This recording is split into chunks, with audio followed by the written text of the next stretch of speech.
তোমরা চ্যানেলটিতে নতুন হলে চ্যানেলটি সাবস্ক্রাইব করে পাশে থাকবে। আজকে তোমাদের ক্লাস 12-এর মডেল অ্যাক্টিভিটি টাস্ক করাবো। আমাদের যেসব অঙ্কগুলো আছে সেগুলো হচ্ছে রিলেশন অ্যান্ড ম্যাপিং নিয়ে যে সেই সব অঙ্কগুলো। ফার্স্ট কোশ্চেন দেখো কী বলছে যদি এ ইকুয়াল টু চারটা এলিমেন্ট দিয়েছে, বি ইকুয়াল টু চারটা এলিমেন্ট দিয়েছে, তারপরে বলেছে এ সেট থেকে বি সেটে কোনো সম্বন্ধ। তো সম্বন্ধ বলতে আমরা কি বুঝি? সম্বন্ধ হচ্ছে দুটো সেট আছে, ধরো এই যে এ আর বি দুটো সেট, বলছে দুটি শূন্য সেট মানে নন এমটি সেট হতে হবে। ফার্স্ট নন এমটি সেট এবং এদের কার্তেশীয় গুণফল। কার্তেশীয় গুণফল কীরকম? এ আর বি এর কার্তেশীয় গুণফল। আমরা যদি একটা এক্সাম্পল নিই তাহলে খুব সহজে বুঝতে পারবো যে এ আর বি দুটো শূন্য সেট নয়, তার মানে একে আমি যদি এ বি সি এইরকম কিছু এলিমেন্ট নিলাম এবং বি সমান সমান কিছু এলিমেন্ট নিলাম যেগুলো হচ্ছে 1 2 নিলাম সাপোজ, তাহলে এ ক্রস বি মানে কি? এর এ সেটের প্রত্যেকটা এলিমেন্ট বি এর সাথে ম্যাপ করবে, মানে এ এর সাথে 1, এ এর সাথে 2, বি এর সাথে 1, বি এর সাথে 2, সি এর সাথে 1, সি এর সাথে 2, এই রকম করে আমাদের অর্ডার পেয়ার আকারে আসবে। তাহলে কি কি হবে? এ কমা 1, এ কমা 2, তারপর বি কমা 1, বি কমা 2, তারপরে সি কমা 1, সি কমা 2। এইটা হচ্ছে এ ক্রস বি এর কার্তেশীয় গুণফল, কার্টেসিয়ান প্রোডাক্ট। সম্বন্ধ কি? সম্বন্ধ হচ্ছে যে দুটো সেট দেওয়া থাকবে তাদের কার্তেশীয় গুণফলের মধ্যে যে কোনো একটি উপসেটকে আমরা সম্বন্ধ বলি। যে কোনো একটি উপসেট, যেমন আমি বললাম যে আমি এইখান থেকে আর নিলাম, উপসেট মানে যে কোনো একটা এর থেকে ছোট সেট, বা এই সেটটা নিলেও হবে। তাহলে আমরা যদি এরকম নিই এ কমা 2, বি কমা 2, সি কমা 1, এরকম কিছু এলিমেন্ট নিলাম, তাহলে আমি কি বলতে পারবো যে এই আরটা হচ্ছে এ ক্রস বি এর কি সাবসেট। তাহলে এই আরটাকে আমি কি বলবো? সম্বন্ধ বলবো। আরটাকে বলবো সম্বন্ধ। তো ফার্স্ট কোশ্চেন তোমাদের কি বলেছে? আচ্ছা, আর একটা জিনিস তোমাদের বলে রাখি, খুব ইম্পর্টেন্ট পার্ট, যেটা যে এই যে আমরা এ ইকুয়াল টু কত দেওয়া ছিল, এ সেটটাতে কটা পদ ছিল? 3টে। বি সেটটাতে কটা পদ আছে? 2টো পদ আছে। তোমাকে যদি জিজ্ঞেস করা হয় যে মোট সম্বন্ধ সমূহের সংখ্যা কত, মোট সম্বন্ধ সমূহের সংখ্যা যদি বলা হয় যে এ ক্রস বিতে কতগুলো আছে, তাহলে তো পরিষ্কার বুঝতে পারছি এইখানে সমান সমান কটা আছে? 3টে। আর এইখানে কটা আছে? মানে আমরা এইভাবে লিখবো, নাম্বার অফ এ কত দেওয়া আছে? 3টে। আর নাম্বার অফ বি কত দেওয়া আছে? 2টো। তাহলে তোমাকে যদি বলা হয় যে এ ক্রস বিতে মোট সম্বন্ধ সমূহের সংখ্যা, এ ক্রস বিতে মোট সম্বন্ধ সমূহের সংখ্যা, এইটা আমাদের শর্ট কোশ্চেনে দেয়। তাহলে সম্বন্ধ সমূহের সংখ্যা কি হবে? 2 টু দি পাওয়ার এ সেটে যতগুলো থাকবে গুণ বি সেটে যতগুলো থাকবে, মানে 3 ইন্টু 2, মানে 2 টু দি পাওয়ার কত হলো? 6। তার মানে 2 টু দি পাওয়ার এ সেটের এলিমেন্ট গুণ বি সেটের এলিমেন্ট সংখ্যা। 1 নম্বর কোশ্চিন আমাদের কি বলেছে?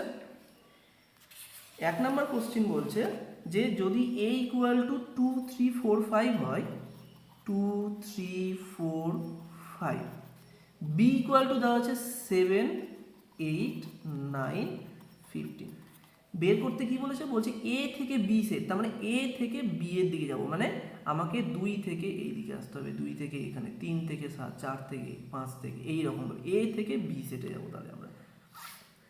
তাহলে যেখানে এক্স ও ওয়াই কি বলেছে? পরস্পর মৌলিক, তার মানে আরটা আমাকে বলে দিয়েছে আমি যদি এইটাকে প্রপার্টি মেথডে লিখতে চাই তাহলে কি লিখবো? এক্স ওয়াই বিলংস টু আর, যেখানে এক্স ও ওয়াই পরস্পর মৌলিক,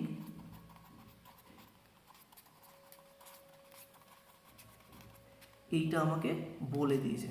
আমি এটা ধর্মভিত্তিক পদ্ধতি মানে প্রপার্টি মেথডে আমি এটা লিখলাম। তাহলে আরটাকে আমরা এইভাবে যদি লিখি তাহলে কি লিখবো? আর সমান সমান, তাহলে আমাকে পরস্পর মৌলিক, তার মানে কি হবে? 2, 7 পরস্পর মৌলিক, আর কি 2,8 হবে না, 2,9, 2,15 আমরা জানি পরস্পর মৌলিক মানে গসাগু কী হবে 1 হবে, তাহলে 3,7, 3,8, 3,9 হবে না, 3,15 হবে না, 4,7, 4,8 হবে না, 4,9, তারপরে 4,15, 5,7, 5,8, তারপরে 5,9 আর 5,15 হবে হবে না, তাহলে এইটা হচ্ছে আমরা আর পেয়ে গেলাম। তারপরে আমাকে কি বলেছে, বলছে যে আর এর ক্ষেত্র বা অঞ্চল বা ডোমেইন বের করতে বলেছে। ডোমেইন মানে হচ্ছে এই যে যে আমরা এগুলোকে বলা হয় অর্ডার্ড পেয়ার বা ক্রমিত জোড়, এগুলোকে বলা হয় অর্ডার্ড পেয়ার বা ক্রমিত জোড়, যে কোঅর্ডিনেট আকারে যেগুলো দেখতে পাচ্ছি ফার্স্ট এলিমেন্টগুলোকে, অর্থাৎ যেগুলো এ সেটের মধ্যে বিলং করছে সেগুলোকে আমরা কি বলি, ডোমেইন বলি, আর এগুলোকে বলি রেঞ্জ। এগুলোকে কি বলা হয়, রেঞ্জ। এ সেটেরগুলোকে বলা হয় ডোমেন আর বি সেটেরগুলোকে বলা হয় রেঞ্জ, অর্থাৎ এ সেটগুলো যার সাথে ম্যাপ করবে সেগুলোকে বলা হবে রেঞ্জ বা প্রসার। তাহলে আর এর ক্ষেত্র কি হবে, আর এর ক্ষেত্র কি কি দেখতে পাচ্ছি, মানে একটা সেট, তাহলে 2 নিশ্চয়ই সেম এলিমেন্ট দেখবো না, প্রত্যেকটা আলাদা আলাদা, 3, 4, 5। আর এর প্রসার, তার মানে আর এর ক্ষেত্র মানেই হচ্ছে ডোমেন, ডোমেন। আর আর এর প্রসার বা রেঞ্জ, আর এর প্রসার বা রেঞ্জ। তাহলে কি হবে আর এর প্রসার বা রেঞ্জ, কি কি দেখতে পাচ্ছি 7, 9, 15, 8, আবার একই রকম 7, 9, তাহলে আমরা যদি এরকম করে ক্রমানুযায়ী লিখি তাহলে 7, 8, 9, 15, বোঝা গেছে।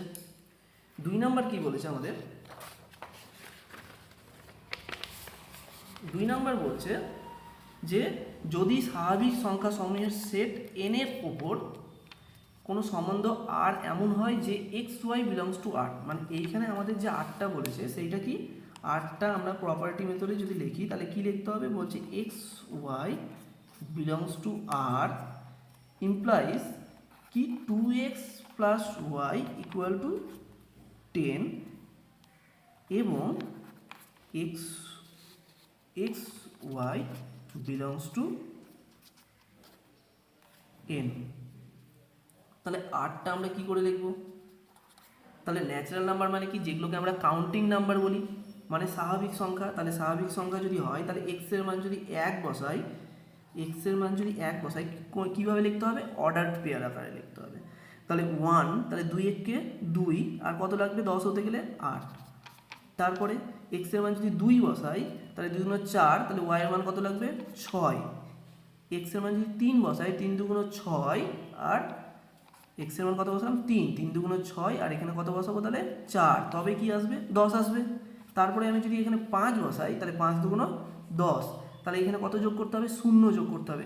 সম্ভব কি, কারণ 0 তো ন্যাচারাল নাম্বারের মধ্যে বিলং করে না, সেই জন্যে হবে না। তাহলে 8টা আমরা পেয়ে গেলাম। তাহলে এইটা আমাদের হচ্ছে 1 নাম্বার বলেছিল।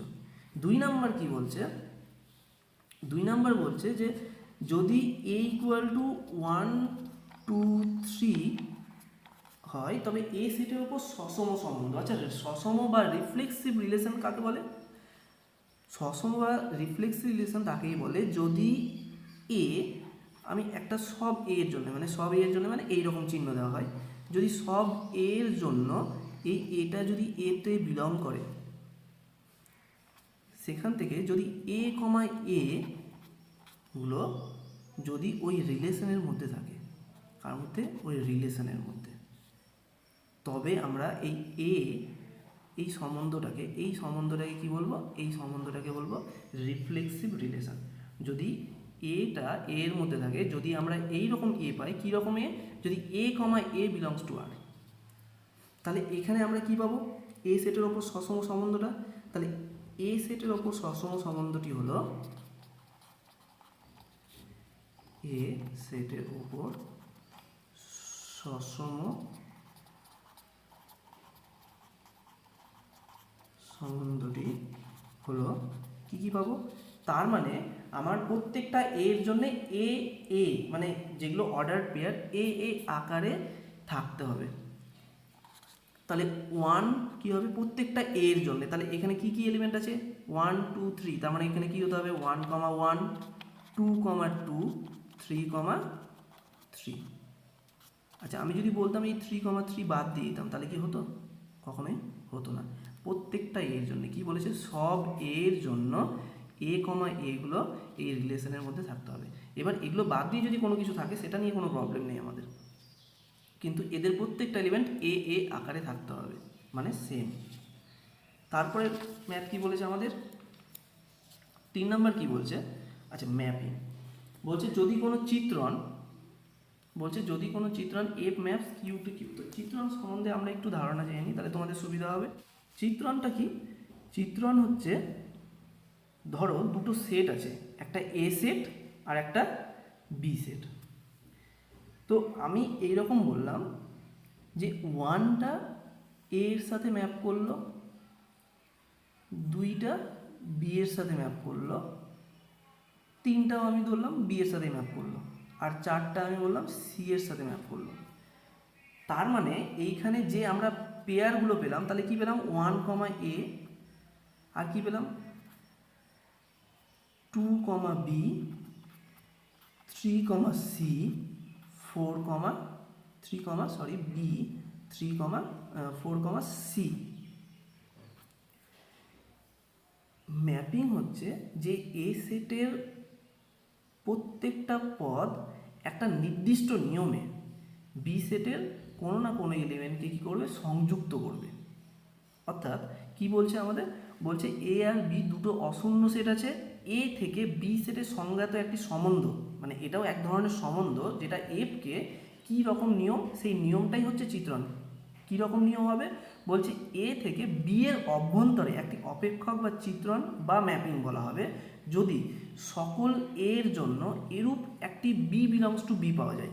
মানে প্রত্যেকটা এর জন্য আমরা কি পাবো, প্রত্যেকটা এর জন্য এরকম বি বিলংস টু বি, মানে এই যে এই প্রত্যেকটা এলিমেন্টগুলো কি বি এর মধ্যে থাকবে এবং এ কমা বি বিলংস টু এফ হবে। মানে আমরা এইভাবে ভাবতে পারি যে এখানে এই সেটের মানে এ সেটের যেটাকে আমরা বলি ডোমেইন, এটাকে কি বলি, এটাকে বলি ডোমেইন, আর এটাকে বলি হচ্ছে কোডোমেইন। এটা হচ্ছে ক্ষেত্র বা অঞ্চল, আর এটা হচ্ছে উপ অঞ্চল। তো এইখানে বলছে সকল এর জন্য এরূপ একটি বি পাওয়া যাবে, মানে প্রত্যেকটা এর জন্য এরূপ একটি বি পাওয়া যাবে যেখানে এ কমা বিগুলো কী থাকবে, এফ এর মধ্যে থাকবে, এফ এর মধ্যে বিলং করবে।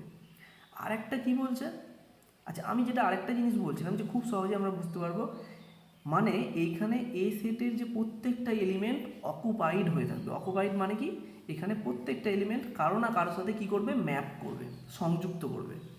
2 নাম্বার যে ডেফিনেশনটা বলছে, 2 নাম্বার যে শর্তটা বলছে এফ সম্বন্ধটি যদি অনন্য মান বিশিষ্ট মানে সিঙ্গেল ভ্যালুড হয়, অর্থাৎ A B belongs to F এবং A C belongs to F. মানে আমরা এইভাবে বলতে পারি এখানে এ আছে আর এখানে ই এফ কিছু একটা আছে, আর এইখানে আছে বি কমা সি। পরিষ্কার বুঝতে পারছি এ কমা বি মানে এইরকম এ থেকে বিতে ম্যাপ করছে, এ কমা সি এ থেকে সিতে ম্যাপ করছে। বলছে যে এটা তখনই সম্ভব হবে, এইটা তখনই সম্ভব হবে যদি বি ইকুয়াল টু সি হয়।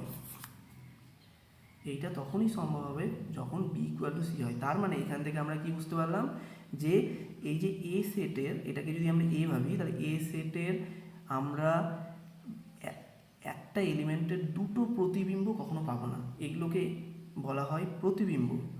মানে এ প্রতিবিম্ব হচ্ছে, আমরা যদি এইখানে যদি বলতে চাই যে 1-এর প্রতিবিম্ব এ মানে 1-এর ইমেজ হচ্ছে এ, 2-এর ইমেজ বি, 3-এর ইমেজ বি, 4-এর ইমেজ হচ্ছে সি। আমরা যদি বলি এর প্রাকবিম্ব মানে প্রি ইমেজ, তাহলে এগুলো হবে এর প্রি ইমেজ 1, বি এর প্রি ইমেজ হচ্ছে 2, 3। তো আমাদের অঙ্ক কি বলেছে, অঙ্কটা আমরা দেখে নিই।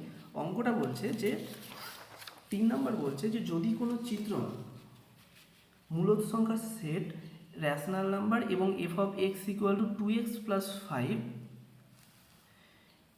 For all X belongs to Q দ্বারা সংজ্ঞাত। কি বলেছে, যদি কোনো চিত্রণ, আচ্ছা তারপরে আরেকটা জিনিস আসছে যে বাইজেক্টিভ, আমাকে কি প্রমাণ করতে বলেছে, 2x + 5 for all X belongs to Q দ্বারা সংজ্ঞাত ডিফাইন্ড হয় তবে প্রমাণ করো যে এফ বাইজেক্টিভ। বলছে যদি কোনো চিত্রণ F maps Q to Q, এইটাকে আমরা কি বললাম, ডোমেন, আর এটাকে বললাম কোডোমেন, মানে হচ্ছে এটা ক্ষেত্র বা অঞ্চল আর এটা হচ্ছে উপ অঞ্চল।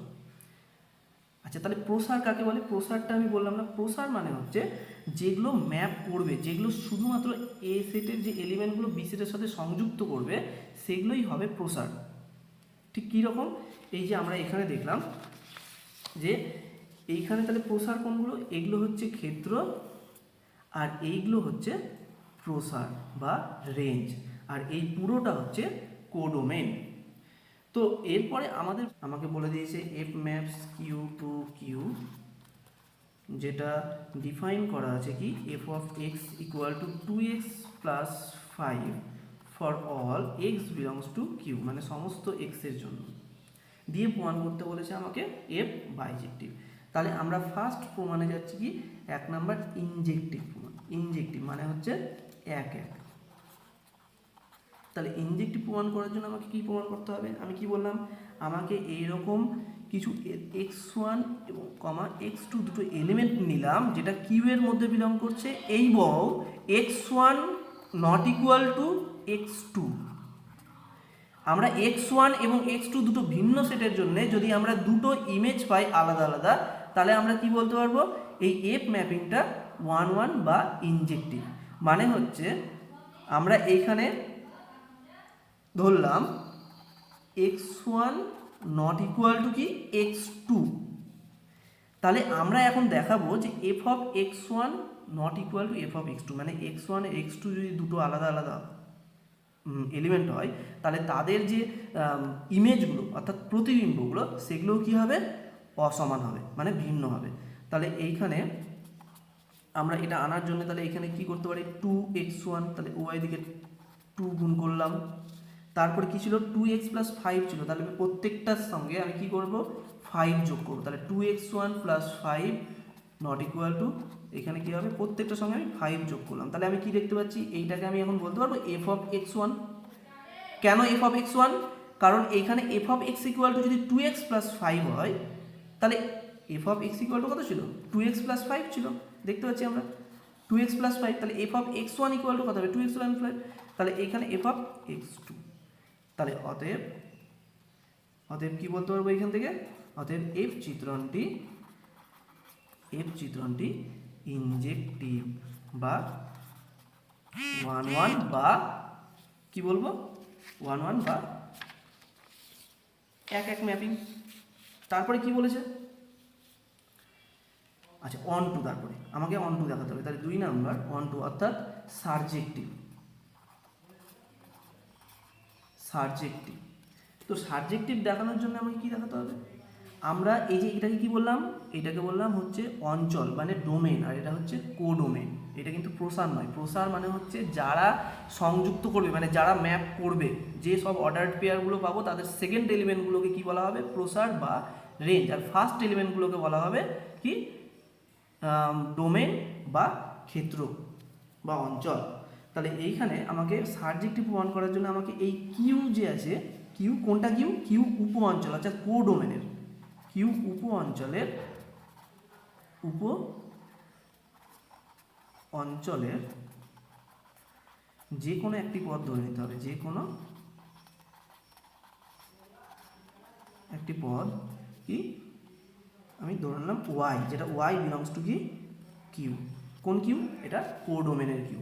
তাহলে এই কিউ এর মধ্যে আছে, তাহলে এখন এই এফ অফ এক্স মানে কি, ওয়াই ইকুয়াল টু কত দেওয়া আছে, 2x + 5, তাহলে এইখান থেকে বা তাহলে এইখান থেকে আমরা বলতে পারবো 2x + 5 ইকুয়াল টু ওয়াই, তাহলে x ইকুয়াল টু কত হবে, 2x ইকুয়াল টু কত হচ্ছে y - 5, তাহলে বা x ইকুয়াল টু y - 5/2।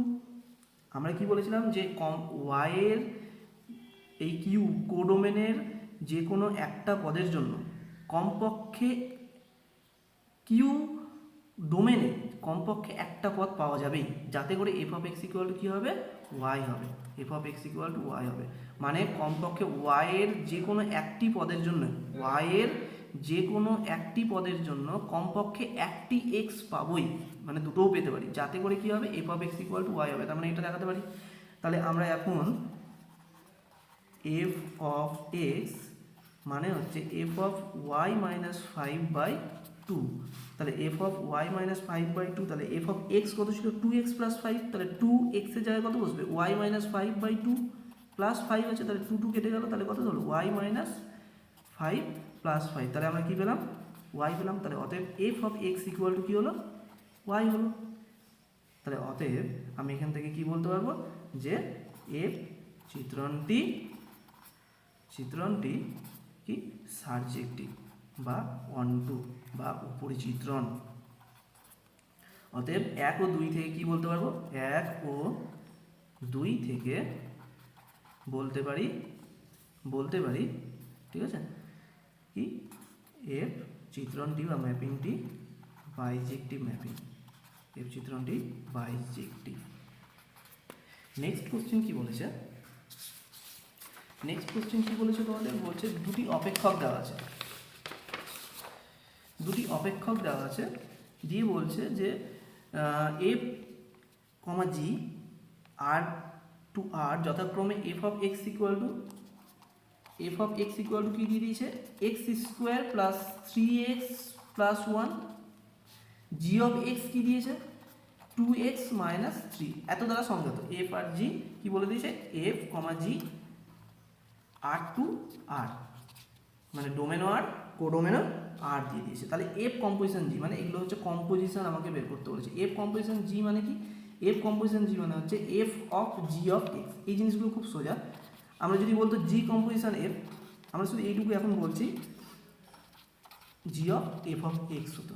তাহলে এখানে কি হবে, F of G of x কত 2x মাইনাস 3, তাহলে এইখানে এফ অফ এক্স কত ছিল, এফ অফ এক্স ছিল এই দেখতে পাচ্ছি x square plus 3x plus 1, তাহলে এখানে এক্স কত আছে 2x মাইনাস 3, তাহলে এখানে কত হবে 2x মাইনাস 3 তার স্কোয়ার, তাহলে 2x মাইনাস 3 স্যাটিসফাই করবে এখানে, plus 3 into 2x minus 3 plus 1, তাহলে এইখানে কত হচ্ছে 4x square minus 3 × 6 = 12x plus 9, এখানে প্লাস 6x মাইনাস 9 প্লাস 1, তাহলে 4x স্কোয়ার মাইনাস 6x 9 কেটে গেল প্লাস